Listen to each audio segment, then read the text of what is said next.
মুস্তাকিম।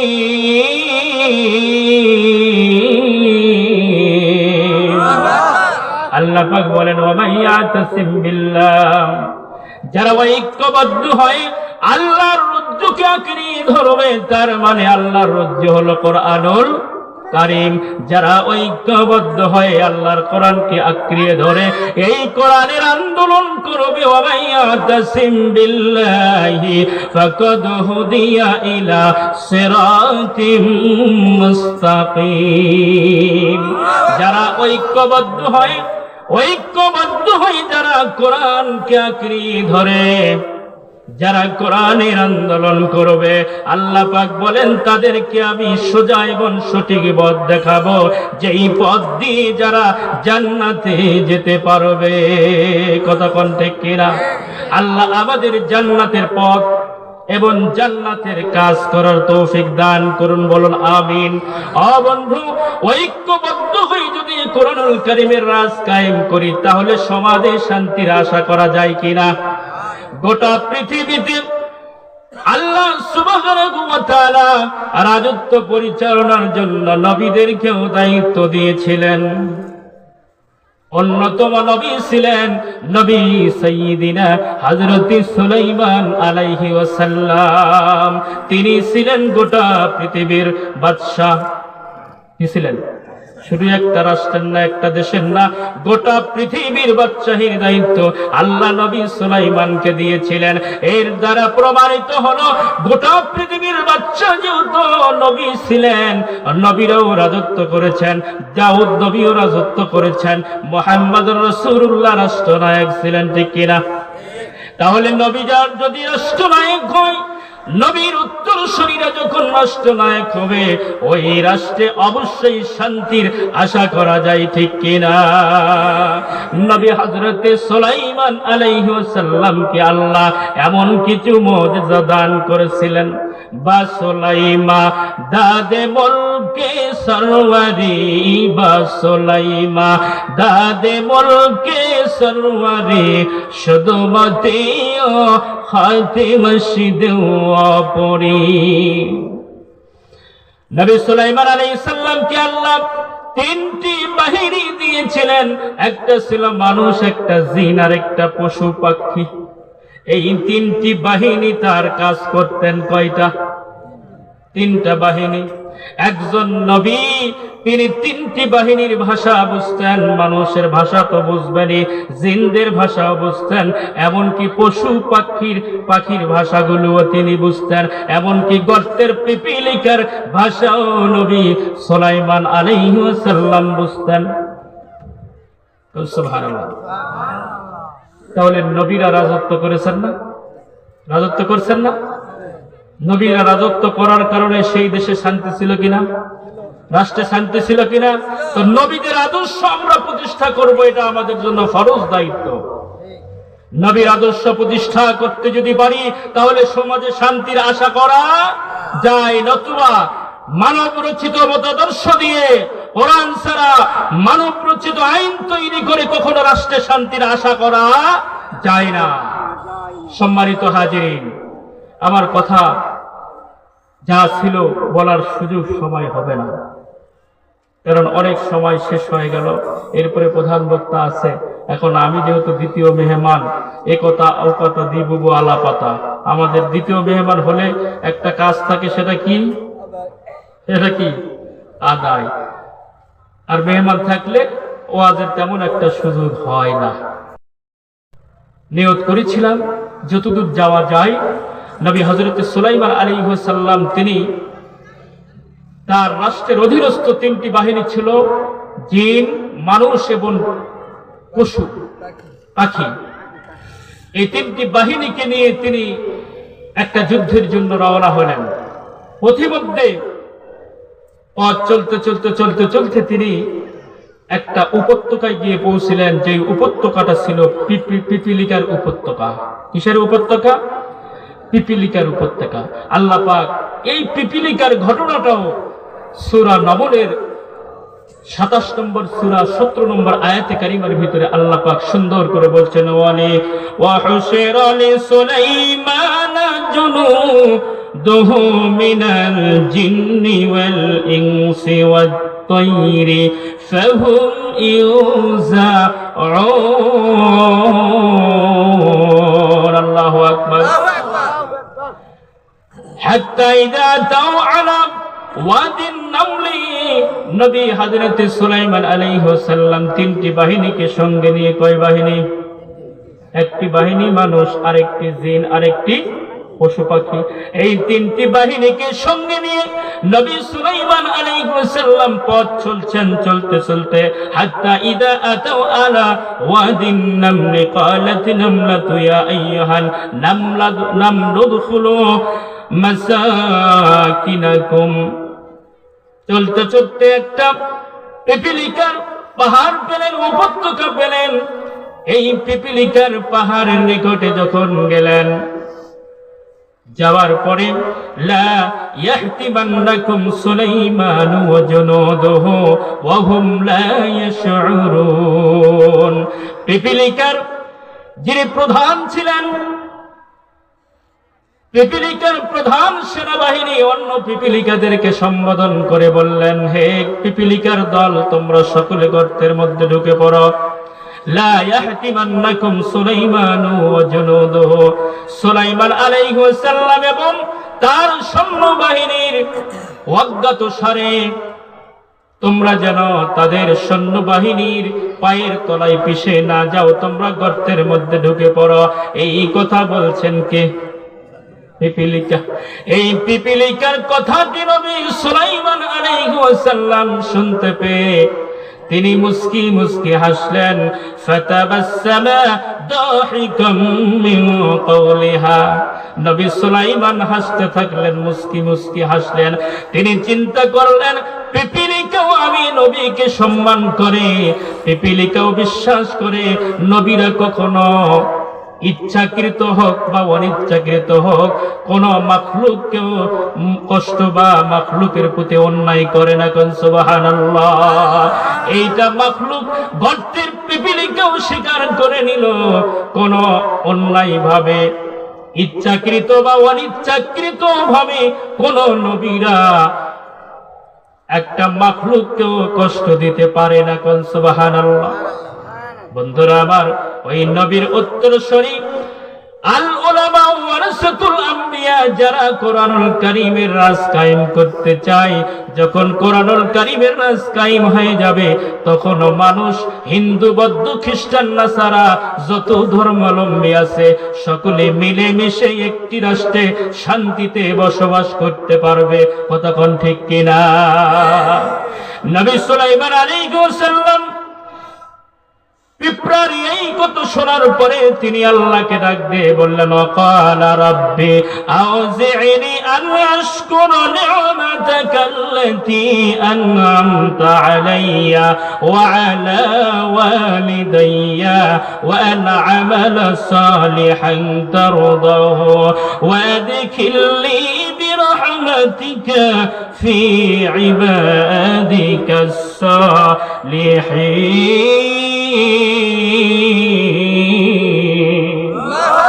নবী সুলাইমান আলাইহিস সালাম বললেন, আল্লাহ আমাকে এবং আমার পিতাকে আপনি যে নিয়ামত দান করেছেন, এই নিয়ামতের কৃতজ্ঞতা প্রকাশ করার মতন আমাকে ক্ষমতা দাও। সুবহানাল্লাহ। নবী সুলাইমান আলাইহিস সালাম একটা পৃথিবীর রাষ্ট্র প্রধান হওয়ার পরে তিনি আল্লাহর কাছে নিয়ামতের কৃতজ্ঞতা স্বরূপ তিনি নিয়ামত প্রকাশ করার জন্য আল্লাহর কাছে ক্ষমতা চাইল। আর আমার বাংলাদেশে 56,000 বর্গ মাইলের ক্ষমতা পাওয়ার পরে আল্লাহর কৃতজ্ঞতা তো প্রকাশ করেই না, বরং চিন্তা করে মানুষের কিভাবে ক্ষতি করা যায়, দেশের সম্পদ কিভাবে লুট করে খাওয়া যায়। এই প্রতিযোগিতা আমরা ইতিপূর্বে দেখেছি কিনা? বন্ধুরা আবার, নবী সুলাইমান আলাইহিস সালাম এবার পিঁপড়ার উপত্যকাকে থেকে অগ্রসর হয়ে সামনের দিকে গেলেন। যাবার পরে একটা জায়গাতে তিনি বস্তি গাড়লেন, সেখানে বিশ্রামের জন্য সকল বাহিনীদেরকে তিনি হুকুম দিলেন। এবার একটা জায়গাতে বসবাস করতে গেলে সর্বপ্রথম কিসের দরকার হয়? সামিয়ানা, থাকার ব্যবস্থা তাবু হয়েছে। এবার কি দরকার হবে গন্ত? খাবারের দরকার নেই? খাবার শুকনা খাবার হোক বা ভারী খাবার হোক, নাও থাকলে পানির দরকার আছে না নাই? পানির দরকার আছে না নাই? এবার পানির সন্ধান করলেন, কিন্তু কোথাও পানি নেই। কিন্তু নবী সুলাইমান আলাইহিস সালামের একটি বাহিনী ছিল পশু পাখি। এই পাখির মধ্যে একটা পাখি ছিল, যেই পাখিটির নাম আল্লাহ কোরআনুল কারীমের ভিতরে হুদহুদ নামে উল্লেখ করেছেন। এই পাখিটির নাম হলো হুদহুদ পাখি। এই হুদহুদ পাখির কাজ ছিল, তিনি যদি জমিনে ঠোঁটটা দিতেন তখন বলতে পারতেন কত ফিট মাটির নিচে পানি রয়েছে। সুবহানাল্লাহ। এই হুদহুদ পাখিটি যখন সন্ধান দিত 50, 40 বা 100 ফিট নিচে পানি রয়েছে, তখন জিনদেরকে নবী সুলাইমান হুকুম দিতেন, জিনেরা ওই নিচ থেকে পানি উত্তোলন করত। সুবহানাল্লাহ। এবার নবী সুলাইমান তিনি হুদহুদ পাখিকে খোঁজা শুরু করলেন, কিন্তু ওয়াতাফাক্কাদাত তায়রা ফাকালা মালিয়া লা আরাল হুদহুদা আম কানা মিনাল গায়বিন।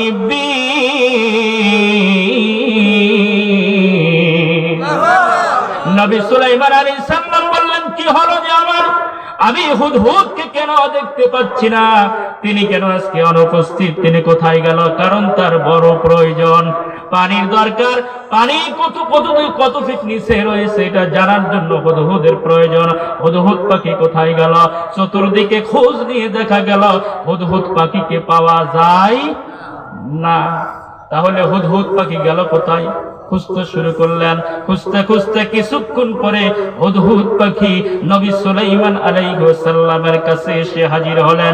নবী সুলাইমান হুদহুদ পাখির উদ্দেশ্যে বলেছিল, লাউ আযিবান্নাহু আযাবান শাদীদান আও লা আজবাহান্নাহু আও লা ইয়াতিয়ান্নি বিসুলতানিম মুবিন। তিনি বলেছিলেন হুদহুদ পাখি কোথায় গেল? রাগত স্বরে তিনি বললেন, হুদহুদকে শাস্তি দিব অথবা তাকে আমি হত্যা করে ফেলবো। আর যদি কোনো সুনির্দিষ্ট প্রমাণ দিতে পারে, কোনো কারণ দেখাতে পারে যে এই কারণে সে বাইরে ছিল, তাহলে তো ভালো কথা। আর যদি না প্রমাণ দিতে পারে, তাহলে আমি তাকে হত্যা করে ফেলবো। কিছুক্ষণের মধ্যে যখন হুদহুদ পাখি নবী সুলাইমান আলাইহিস সালামের কাছে এসে পৌঁছে গেলেন, এবার হুদহুদ পাখি নবী সুলাইমান আলাইহিস সালামের কাছে এসে ভয়ে কাতর হয়ে বলতে লাগলেন, হ্যাঁ নবী সুলাইমান, আমি এমন একটা তথ্য নিয়ে এসেছি যেই তথ্য সম্পর্কে আপনি জানেন না, যা আমি জানি। সুবহানাল্লাহ। এবার নবী সুলাইমান বললেন, পাখি তুমি আমার হাত থেকে বাঁচার জন্য মনে হয় মিথ্যা বলছো। হুদহুদ বললেন, না আমি মিথ্যা বলি নাই, আমি এমন একটা তথ্য নিয়ে এসেছি যা মারাত্মক বিষয়, যেটা বিষয়ে আপনি জানেন না, আমি তা জেনে এসেছি। এই তথ্যটা আমি আপনাকে এক্ষুনি বলবো। বাজান রে আমার, কি বললেন হুদহুদ পাখি নবী সুলাইমানকে? এইটা জানার দরকার আছে না নাই? শুনতে রাজি আছেন? তাহলে আমি এইটা বলবো সংক্ষিপ্ত ভাবে। তার আগে আজকের এই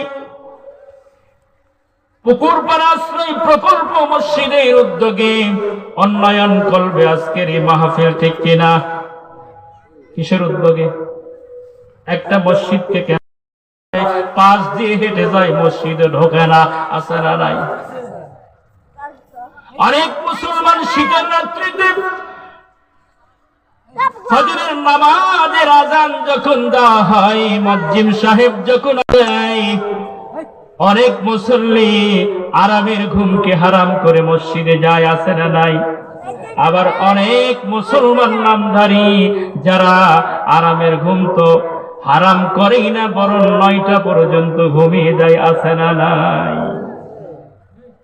কেমন করে ঘুমাও তুমি, কেমন করে ঘুমাও তুমি মানুষ,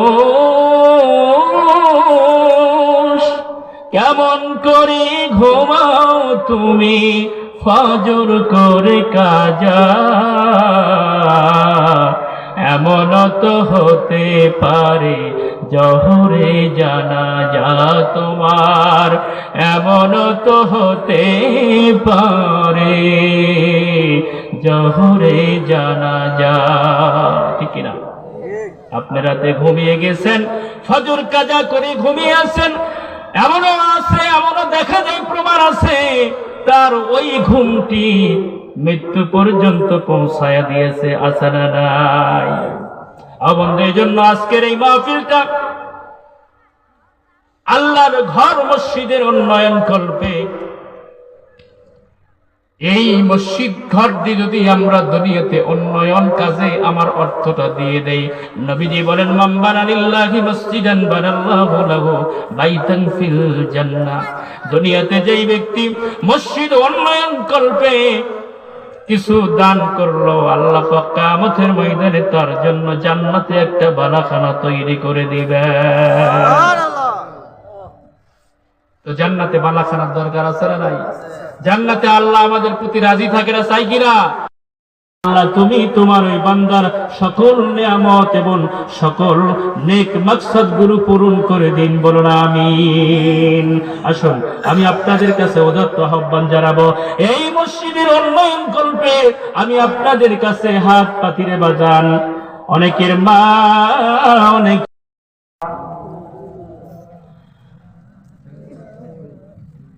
আল্লাহর এক বান্দা মুরব্বী, যেই বিষয় আপনি জানতেন না, কোরআনুল কারীমের ভাষাই হলো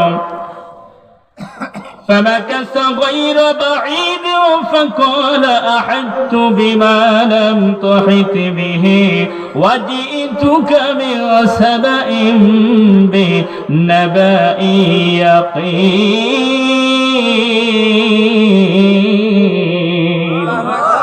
হে নবী সুলাইমান, আমি মক্কার দক্ষিণে ইয়েমেনের পূর্বে কর্নারে সাবা নামক একটি রাজ্য আছে, সেইখানে আমি ঘুরতে ঘুরতে গিয়েছিলাম। সেখানে দেখলাম একজন মহিলা সেই রাষ্ট্রের প্রধানমন্ত্রী। কি মন্ত্রী? সেই রাষ্ট্রের সরকার। কিছুদিন আগে আমাদের দেশেও প্রধানমন্ত্রী ছিল মহিলা। কি ছিল? সাভার রাজ্যের প্রধানমন্ত্রী মহিলা। তিনি জাতিতে ছিলেন খ্রিস্টান। এরপরেও তিনি মানুষের প্রতি অন্যায় করতেন না। আর আমার দেশের প্রধানমন্ত্রী জাতিতে মুসলমান, তাহাজ্জুদ বলে পড়তেন। কি পড়তেন? তাহাজ্জুদ নামাজ পড়তেন। সকালবেলা উঠে কোরআনের সবক নিয়ে অফিস করতেন, আর অফিসে এসে আলিমদের নির্যাতনের হুকুম দিতেন। কথা কোন ঠিক কিনা? হুদহুদ পাখি বললেন, আমি সাভার রাজ্যে গেলাম, সেখানে দেখলাম একজন মহিলা প্রধানমন্ত্রী, যার নামটি ছিলেন কোরআনের ভাষায় রানী বিলকিস। কি নাম? এবার হুদহুদ পাখি বললেন, আমি দেখলাম ইন্নী ওয়াজাদতু ইমরাআতান তামলিকুহুম ওয়া উতিয়াত মিন কুল্লি শাইইন ওয়া লাহা আরশুন আযীম।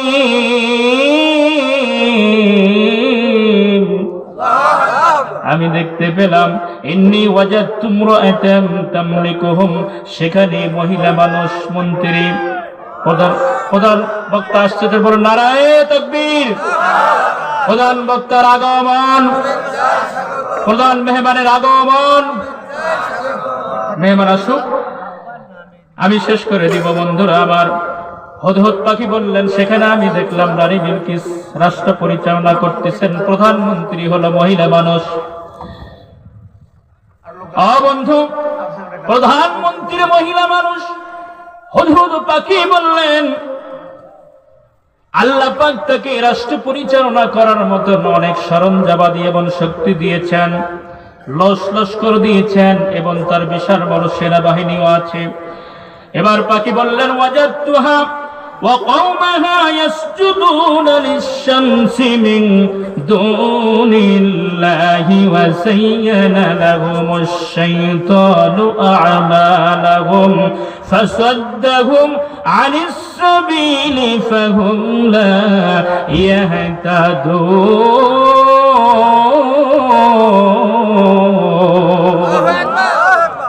বন্ধুরা আবার আমি শেষ করে দিব। আলোচনা খুব সুন্দর ছিল কিন্তু করার সময় নাই।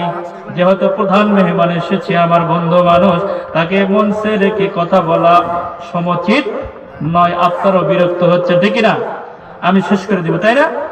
যেহেতু প্রধান মেহমান এসে পড়েছে, যদি সুযোগ হয় আপনাদের এলাকাতে, এখান থেকে আমি আলোচনা শোনাবো ইনশাআল্লাহ। তবে সুযোগ হবে আগামী জানুয়ারি। আমি আপনাদের কাছ থেকে বিদায় নিব, তার আগে আমি উদাত্ত আহ্বান জানাবো, আমার জন্য সকলে দোয়া করবেন। আল্লাহ পাক যেন আমার এই কণ্ঠকে ইসলামের জন্য, কোরআনের জন্য গোটা বাংলাদেশে কবুল করেন। বলুন আমিন। দোয়া করতে পারবেন না? কোরআনের কথা যেন আমরা সকল জেলাতে, সব জায়গাতে বলতে পারি। বলুন আমিন। আমার